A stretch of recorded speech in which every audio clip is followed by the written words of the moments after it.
The vocals, I think, are not needed. I see them as the weakest part. They were just like right before the drop as a repetition. What do you say? Hey guys, good evening. I'm all done for today with not eating or drinking and then eating and drinking way too much. Back at home, it's already quite late. Today won't be like a full vlog throughout my day, taking care of constructing. I even wasn't in the studio. So we will do instead just a quick track submit.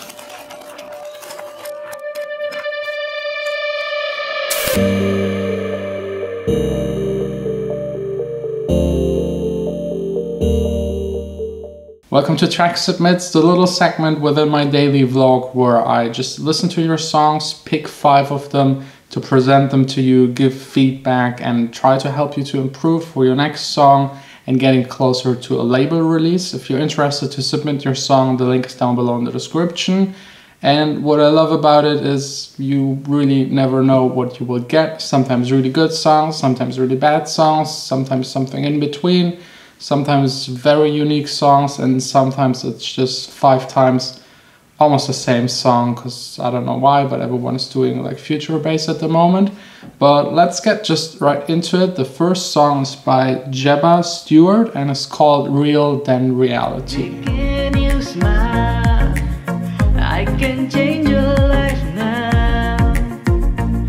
More real than reality, so deep than reality.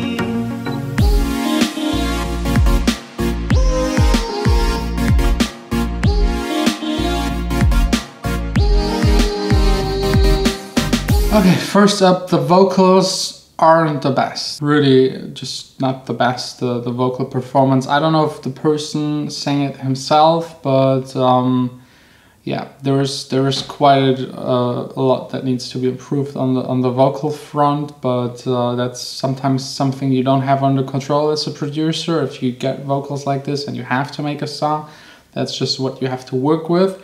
They have almost no top frequencies. The air is missing. I don't know if it's in the recording, maybe someone recorded it that way, but if you change the EQing on the vocals to be like this, just open them up, give them more top frequencies, make them shine a little more. This will also help to make them sit better in the mix and cut through all of the other elements. But yeah, the biggest improvement would be better vocals. The drop is quite alright. The snare is just the wrong sample for this kind of style. I don't know, it just sticks out. It doesn't sit in the mix. I would just switch it up.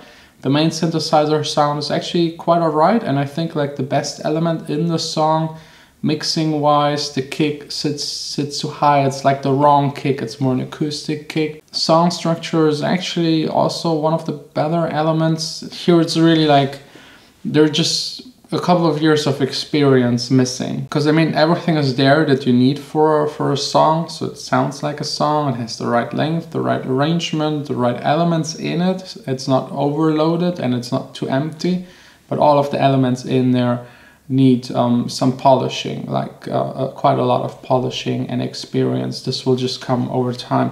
So just continue with it. And about the vocals, I don't know if you sang them yourself or maybe just get someone else to sing it for you. That might be the better option, because I really don't know a whole lot of producers that are also great singers. I mean, Calvin Harris sometimes sings on his songs and it's alright. For the more complicated singing parts, he usually has someone that is featured on the record. It's really hard to be an extremely good singer and extremely good producer at the same time. And then it kind of gets boring, because then you produce every song with your voice. I would just try to find someone to sing for you. Next up by Dagnam, a song called Stranger. It's no sweat, it's no sweat. It's no sweat, it's no sweat. It's no sweat, it's no sweat.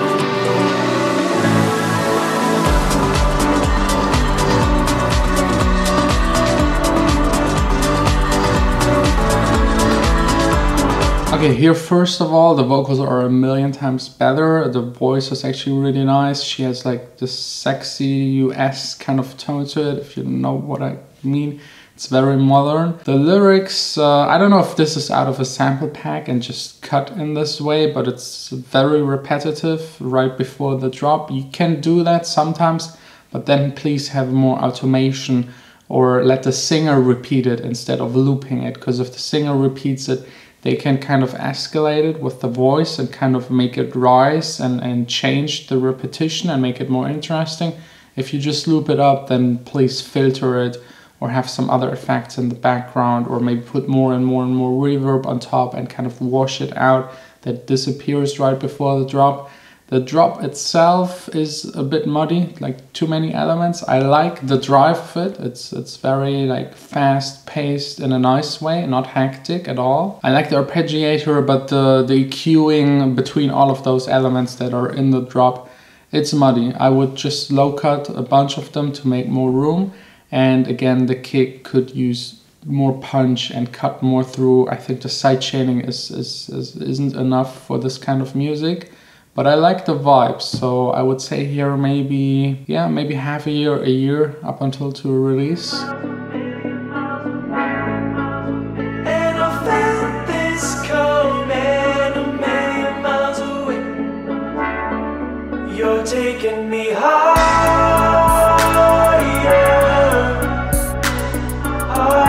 than I never before. This one was by Connor Blake, Adore. The vocals, yeah, I would put them right in the middle of the first two songs. Mixing wise, it doesn't sound mixed at all. It sounds more like a demo. Also, if you look onto the graph, it looks very chaotic. By the way, if you're interested, me doing an episode where I show you how I read the graph and how you can read it to improve your mixing and kind of help you to circumvent you not having like the biggest system and the room acoustically treated, let me know, because that's actually quite interesting. That's how I started producing at the very beginning.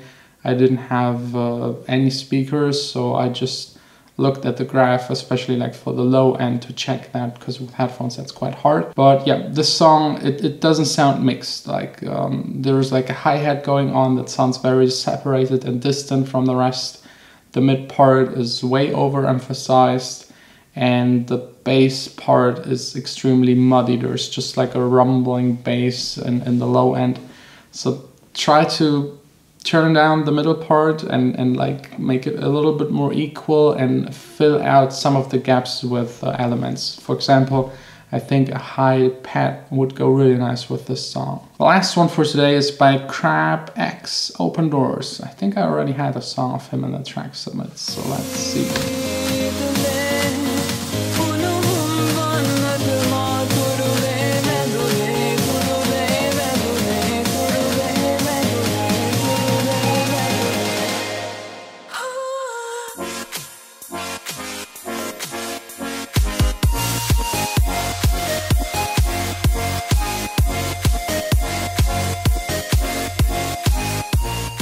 Probably the best mixing wise. The piano is great, I love it. The drop, not really my thing, a little too hectic, a little too playful, too fluty, a little too cheesy. But overall, in general, I'd say like mixing wise, the best song today. I'm not really missing a main element. You have this flute kind of sound. Melody is alright. Maybe just check the stereo image, because it's sometimes going into anti-phase, but it still sounds alright. It's like just on the wider end for a song. The vocals, I think, are not needed. I see them as the weakest part. They're just like right before the drop as a repetition. You can't really understand what they're saying. If you have like a club track and just like at one certain spot right before the drop vocals, they should be understandable, like a message, like someone shouting 1, 2, 3, go, and then like bang it into the drop. So this right here is just like mumbled right before the drop.